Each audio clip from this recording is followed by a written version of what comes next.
احمدہ ونصلی علی رسولہ السلام الکریم، علیکم اما جناب، بعد۔ کیا حال ہے؟ ٹھیک ٹھاک ہو؟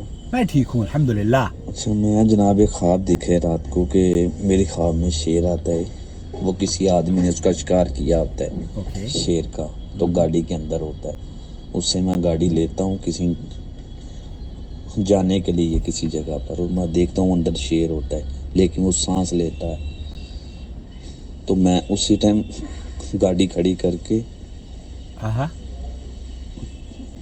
باہر آتا ہوں تو شیر اسے چھلانگ لگا کے باہر آ جاتا ہے، اوکے۔ اور وہ دو آدمیوں کو ان کے اوپر حملہ کر دیتا ہے۔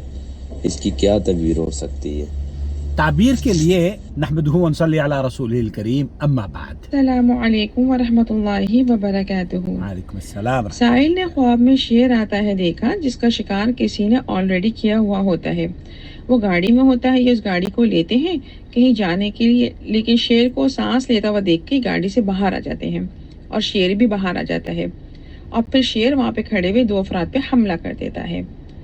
الحمدللہ یہ محفوظ رہے، یہ اچھا خواب ہے۔ کسی دوست نما دشمن کے ساتھ ان کا مالی لین دین، نوکری یا کاروبار کا ارادہ ہوگا۔ وہ دوست نما دشمن اصل میں اندرونی طور پہ مالی لحاظ سے ٹوٹ چکا ہوگا لیکن ظاہر نہیں کرے گا۔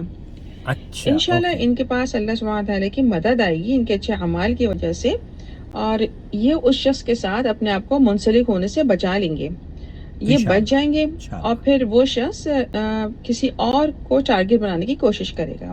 اللہ سبحانہ تعالیٰ سب کی حفاظت فرمائے، آمین آمین۔ واللہ عالم۔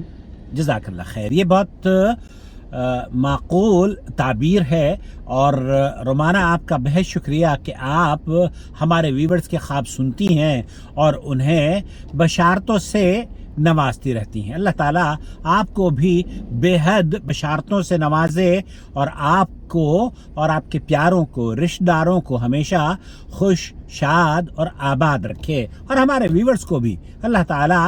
عام طور پر شیر جو ہوتے ہیں نا، وہ شیر دشمن یا طاقت کا منظر ہوتے ہیں، تو اس لیے اس خواب کی تعبیر انشاءاللہ تعالیٰ آپ کے لیے بہتر ثابت ہوگی۔ اللہ حفاظت سے رکھے دشمنوں سے بھی، اور ہر طرح کی آزمائشوں سے اللہ آپ کی حفاظت فرمائے، آمین یا رب العالمین۔ وما أرسلنا من قبلك إلا رجالا نوحي إليهم فاسألوا أهل الذكر إن كنتم لا تعلمون بالبينات والزبر وأنزلنا إليك الذكر لتبين للناس ما نزل إليهم ولعلهم يتفكرون أفأمن الذين مكروا السيئات أن يخسف الله بهم الأرض أو يأتيهم العذاب من حيث لا يشعرون